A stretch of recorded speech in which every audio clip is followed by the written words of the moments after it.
You need to let me be able to be mad. Sometimes you're gonna make me mad. I'm a human. If things get physical, we have to separate. There can be no physical violence. I can't promise you that I'll be perfect. I can't promise you I won't get physical again. God, I fucking sometimes get so mad. I fucking was hitting you. I'm not sitting here bitching about it, am I? You are. That's the difference between me and you. You're a fucking baby. Because you start physical fights? You're such a baby! Because Grow the fuck up, because you start physical fights? I did start a physical fight. Yeah, you did. You can please tell people that it was a fair fight and see what the jury and judge think.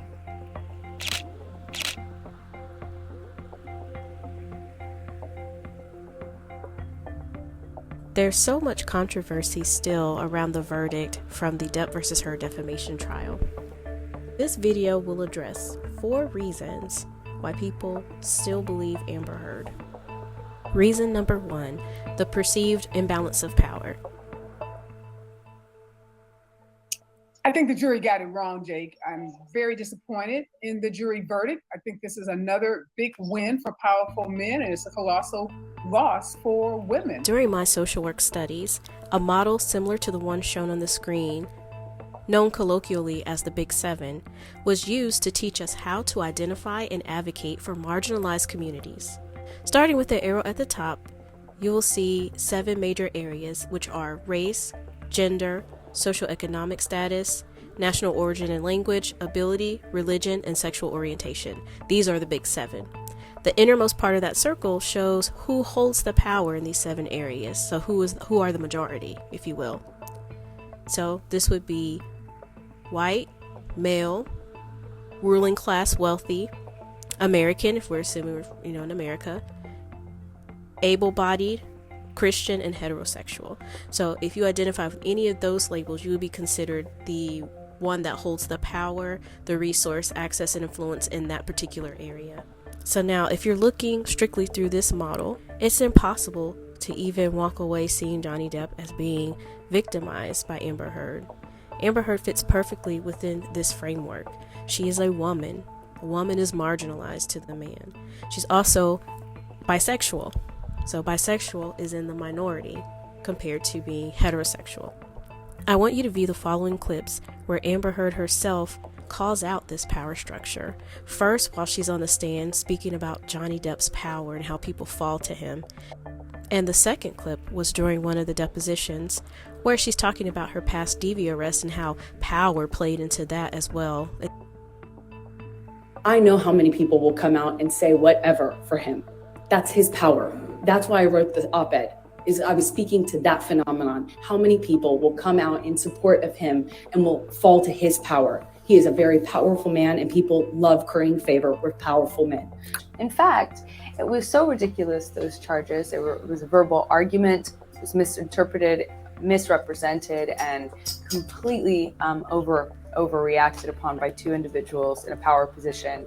And as soon as they found out that we were partners, which we were not going to be arrested for before, as soon as they found out we were partners, the male cop, not this other woman who's later been brought into the press, this male cop put me in handcuffs.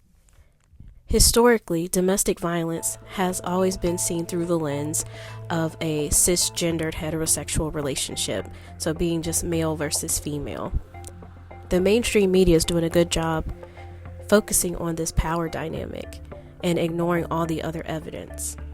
Some articles even go as far as saying that the American public has been duped by, and I quote, a washed-up movie star, men's rights activists, and true crime fans.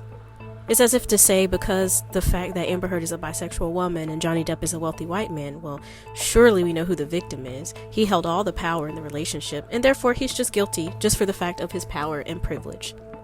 It's so dangerous to have such an all or nothing or black or white way of thinking. Reality is just so much more complex than that. Unfortunately, with this worldview, there is no gray area. You have to see things through this Big Seven lens, and if you don't, people will just say that you have internalized misogyny, internalized racism, internalized homophobia, and so on and so forth.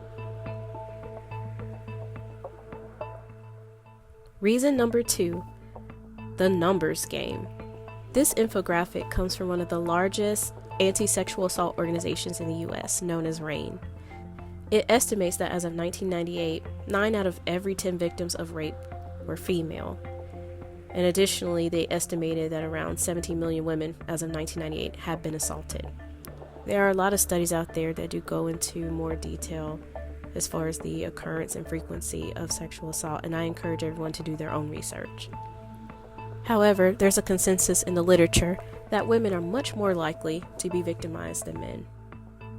The next conclusion that many people take is that since sexual assault or abuse tends to happen to women on a much larger scale, and given that women are in a lesser position than men, we should just go ahead and assume and believe all women without looking at the facts.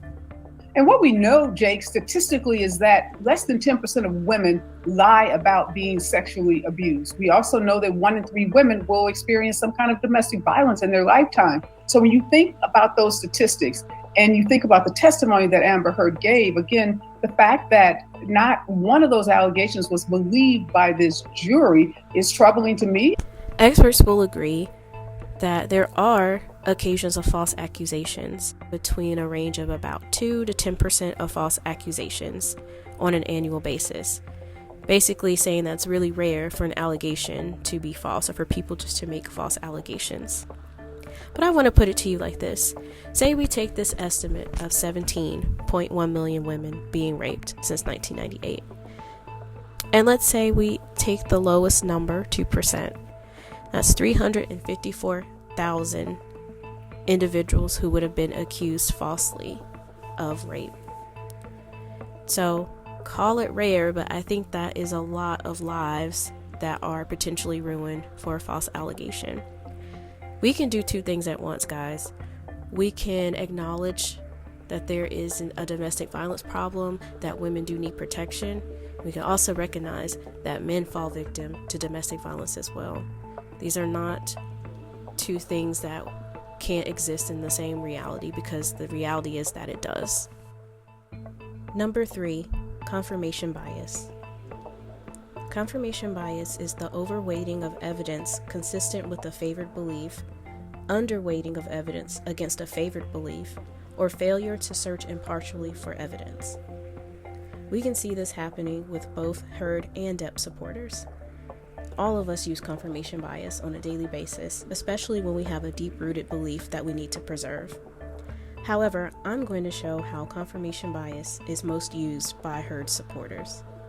Supporters of Amber Heard have a belief that women are historically victims of abuse that go unnoticed, unbelieved, and unseen. Therefore, to see Depp as a victim will compromise that belief. Depp being a victim does not fit the narrative. So what do we all do with unpleasant truths or evidence?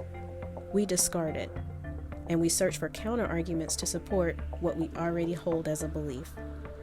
In fact, all of us have been socialized to see women as needing protection and as the weaker gender. We've been taught this through the Big 7 lens that I mentioned earlier.